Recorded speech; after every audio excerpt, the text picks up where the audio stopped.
Good morning. That was a very deep good morning. Let's do the usual and get the Facebook people in. Let's do that. Could go live on Facebook as well. How are you doing? God, how are you, gorgeous people out there? Here we are, Monday, another week to just be great.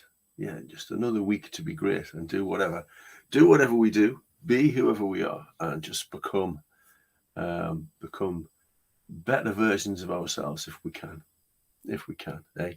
And that's all about kind of working on yourself one day at a time, isn't it? Just what am I going to do today? What little 1% gain am I going to aim for today? What margin of improvement? And it mightn't be huge, but it'd be great if it was something, wouldn't it? It'd be great if it was something. And it could be anything. It depends what's going on in your world, doesn't it? I suppose. I've had a nice weekend. I've watched lots of films. Christine's been away, visiting family. I had work today, so I couldn't go. So she's having a lovely time of it. I've had a lovely time of it. Did the housework. Got everything clean and tidy, ready for a nice new week. Nice, bright, shiny new week with a bright, shiny house. And here we are thinking about what we can do. And Monday, I think Monday last week, if I remember rightly, I talked about something relating to more physical well-being stuff, if I remember rightly. And in a sense, so does today's thing that's popped into my head via my Instagram feed. Like a bit of Instagram. I think it's my favorite of all of the social media platforms. Nobody seems to want to fight with anybody on Instagram. Kind of pretty much, Twitter and all that kind of stuff. People just want to fight with each other all the time. It's not good for us, people. So I like Instagram because people tend not to fight. They just share nice pictures of what's going on in their lives, and I quite like that. Hasn't it changed though? People don't seem to post pictures of their food anymore. Have we moved beyond pictures of our food? Interesting. But anyway, I follow Dr. Andrew D. Huberman on Instagram because I think he's fab. And he talks a lot about neurobiology. Now, he's not a neurobiologist, if I remember rightly. He's something to do with eyes and how the brain interprets images, I think. Can't remember exactly what he is, but he talks a lot about professionally, don't know what he is, but on his YouTubes and his Instagrams, reels and all that kind of thing, he talks about the sort of stuff that, as you know, I love. This whole idea of how we can improve our mental and physical health performance. And he puts performance in quotes, and I kind of understand that, because it's not all about performing. It's not all about performing. Sometimes the performing is in the resting, isn't it? Sometimes the performing is in taking time out. So remember that this week. As you're doing loads of stuff, do, because there's loads of stuff to do. Remember that there's doing and the resting as well. And the resting enhances the doing. And in fact, that's what the little snippet that I found this morning was useful for. And it pulled together, there were lots of threads, I think, last week and maybe over the previous week, lots of threads of things that I've been experimenting with a little, or I've already done in the past, when it comes to this idea of managing your stress response first before you manage your energy and before you manage your time. So if we can figure out how to manage our stress response and figure out how to manage our energy, then while managing our time doesn't become non-problematic, because we haven't got enough time to do all the things we need to do and want to do. If we manage our energy and manage our response to stress, then we will be in a better frame of mind, better physical place to attack what needs to be done. I know this is a recurring theme, and I'm saying lots of the same things again at the minute. I think it's just important to do that. Repetition is good, I think. So he talks in this, and I'll get to non-sleep, deep rest in a bit. That was very good. I had to figure that out in my head. I was thinking about doing that, and I had to figure out how to do that because I always want to point in the right direction. I always think, well, I need to look up to where that thing is, and I kind of never know which way to turn. Anyway, because it's odd on the screen, isn't it? Anyway, he talks about pillars of mental and physical health performance, and here they are. Surprise, surprise. Number one, sleep. Number one, sleep. Absolutely crucial in terms of what we do. And I love this quote from Huberman. Let's get my Obsidian Vault up here. I love this this thing. The transition to sleep involves allowing our thoughts to become fragmented, and then we become relaxed, and then the brain enters the state where space and time are very fluid and not under our conscious control. That's lovely, isn't it? That's true. It's true. We become, I suppose we disappear in our subconscious world, don't we? We know that our brains do all sorts of cleaning up and tidying up and figuring out. When we're resting, default mode network stuff, and when we're asleep, there's lots of stuff goes on during NREM sleep and REM sleep. Matthew Walker talks about NREM sleep as kind of sculpting our memories by chopping off all the bits we don't really need. I don't really need to remember what I had for lunch today. I don't really need to remember, the minutiae of certain things, but some things are very important, and REM sleep then deals with them. So sleep, very important. And one of these non-sleep deep rest, and I need to look into this more, one of the non-sleep deep rests he talks about is a short nap. Because that's sleep, isn't it? So how's that non-sleep deep rest? Well, I might need to figure a bit more about that, because I found that interesting. But anyway, so sleep, absolutely crucial. The second thing, really important, really difficult for us here in the UK this time of year, isn't it? And us in the Northern Hemisphere, I suppose, is sunlight. Getting yourself outdoors is really important. That's the second thing he says is a pillar of mental and physical health and performance. Sleep, sunlight, movement. That's exercise, folks. That's being active. Nutrients. That's what you eat. I talk about these things all the time, don't I? They're in the book and everything. And relationships, all kinds of relationships. We are connected beasts, aren't we? And I'm becoming more focused, I suppose, on at the minute about resilience in groups, resilience in our tribe, resilience in our people, resilience in the people we connect with, the resilience that forms from those groups, and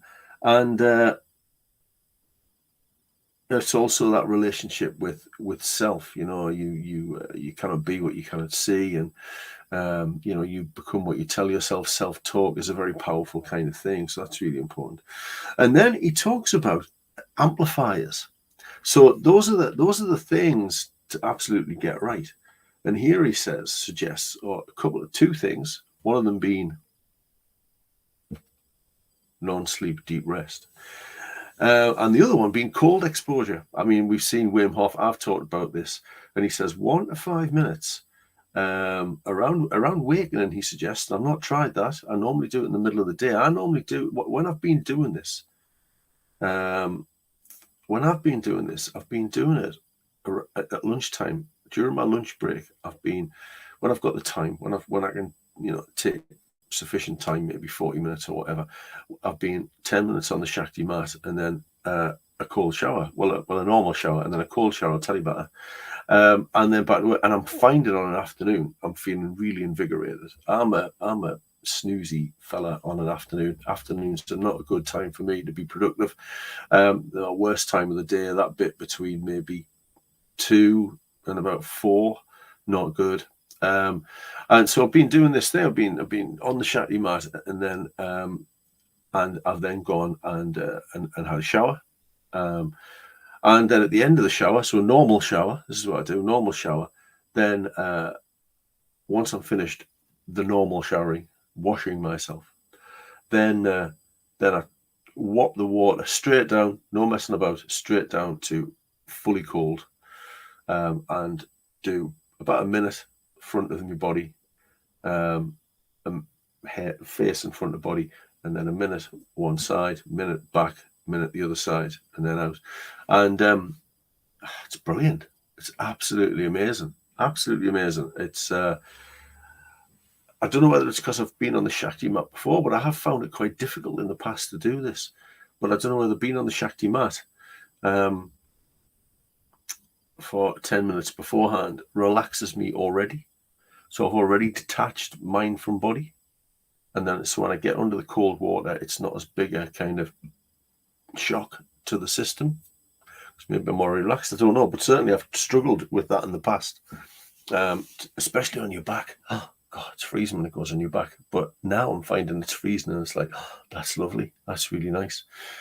So that's one of the amplifiers. The other amplifier is this non-sleep deep rest. And he suggests you can do this at any time. And just having a bit of a Google about this morning, just to find out what other people are saying about this, it's really interesting. And I haven't delved into the research, but I will. But people are saying that the research shows that being in a state, and I'm quoting this, being in a state of relaxation, but also high focus, drastically improves neuroplasticity. So neuroplasticity is the ability of your brain to adapt. So relaxation and high focus. Now that, and this is one of the things that this is meditation, isn't it? Because I know that might sound odd, but meditation is often about focusing on the breath. So that puts you into a deep state of relaxation. But there is a high level of focus there because you're focusing exclusively on just one thing. So I need to read a bit more about that, and I'll delve into the research that they must link to. I've not clicked that link yet, but I'll see what it is.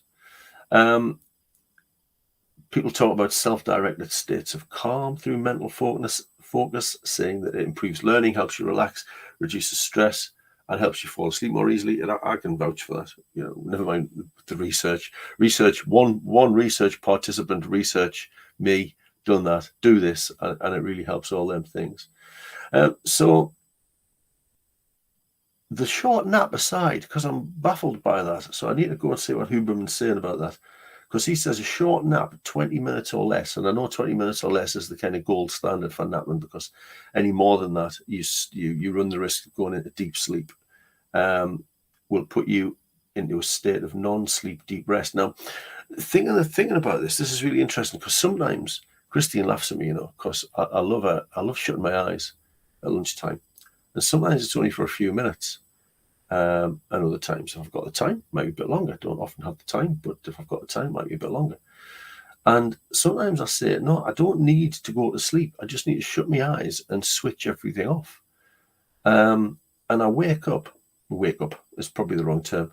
I wake up or open my eyes after being in this, which I suppose is this non-sleep deep rest, I suppose. It looks a bit like I'm asleep, but I don't think I have been. I think I've still been consciously aware of stuff around us, or maybe I haven't been. Maybe it's a bit like a hypnotic state, and I'll come on to that. But anyway, I know sometimes that I haven't been asleep, but I know that I also feel refreshed. So I've been somewhere, haven't I? I've been off somewhere in my little brain there. So there's a few things. So there's meditation. Guided meditation is really good. You know, anything that's relaxing you, that's getting you into this. Well, I'll talk about hypnosis, this hypnotic state, because I'll tell you why I'm telling you about it is because I'm studying this at the moment, and will be soon, later in the year, a qualified hypnotherapist. I'm doing it as part of a hypnotherapy and counselling qualification. So the first year is this hypnotherapy thing with a bit of counselling ideas all thrown in, because there's strong links between the two, and some counsellors use hypnotherapy as a tool within counselling. And then the last 2 years will be the counselling qualification. So what I know is there's this state between being awake and being asleep, where you're kind of neither awake, like properly awake, consciously awake, aware of everything that's going on in the external environment, but also you're not asleep. And that's this hypnotic state. Now, it's not like all this stuff you see on stage and on telly and that kind of thing. And the people who I've been practicing with will tell you that. You're fully in control.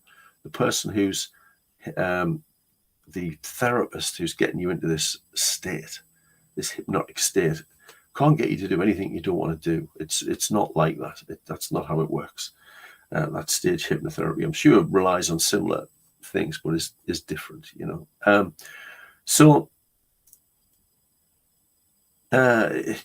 It's you can do it yourself. You know, you can do a kind of self-directed meditations. You can do meditation yourself. You can do self-directed muscle relaxation kind of stuff. You can do all them things, and there's boatloads of stuff online where you can look at this. You're looking for Yoga Nidra. I don't know whether I'm pronouncing that right. Nidra, or guided meditation, guided relaxation, guided hypnosis, those kind of things. Loads and loads of stuff online. These are the things that are this non-sleep deep rest. All of them are essentially, I think, rooted in ideas around meditation, around removing yourself from the here and now, stepping back and creating, either with the help of someone else or on your own, this deep relaxation. And, you know, it links to the research that I've read on meditation about all the positive benefits about enhanced focus, deep concentration, enhanced concentration, a deep sense of relaxation that gives you something you can draw on when control is an issue. So it helps you control situations or deal with situations that are outside of your control without responding to them emotionally. So, you know, give this a try. Now, here's an offer. Here's an offer you can't refuse. I'm currently doing this course, and I've got to practice. So I've got to practice a couple of things. One thing's called a progressive muscle relaxation, which is a bit like a guided meditation. One is called the deepener, where you go on a bit of a journey to a kind of favorite place or a place of relaxation yourself. And I'm doing those things at the minute before then embarking a little bit further down the line in a month or two, on actually delivering hypnotherapy to people around specific issues. You know, the classic things that get mentioned are kind of weight loss, sleep, anxiety, smoking, you know, that kind of thing. All of those kind of things all respond really well to this hypnotherapy idea. So I can do some of these things online as well, or I can do them face to face. So if you're about and you fancy a bit free hypnotherapy from somebody who's just learning, it might not go, you know, might not be slick. I'm told it's all right. Might not be slick, but drop us a message. You could send me a DM, or you could email me at sjmordue, MORDUE, at googlemail.com. And we'll see what we can do. We'll do it online. If you're local to me, I can come to you, you can come to me, whatever. I'll explain to you what it is. I'll explain to you what's going to happen, and then we'll have a go, and you can give me some feedback, and that'd be really helpful. You've got to do so many hours of practice with people in order to qualify. So there you go. Shout out to you all for a bit of help if you want. But that's not the main thing. Just thought I'd say that popped in my head to say. The main thing is, let's do some of this. There's loads of stuff online. You don't need me. There's loads of stuff online that helps you meditate, get into a state of deep rest, do this non-sleep deep rest, hypnosis, meditation. I actually think yoga, even when I'm doing yoga, it kind of gives me a restful kind of peace and tranquility. So there you go. That's for today. Look after yourselves with this kind of thing. And, you know, this non-sleep deep rest, the research apparently, I'm not looking at it myself, but I'm going to, says that it gives us much more focus, much more neuroplasticity, much more concentration, and helps us feel relaxed. So take care. Have good weeks. That's Monday. Get off and do what you need to do.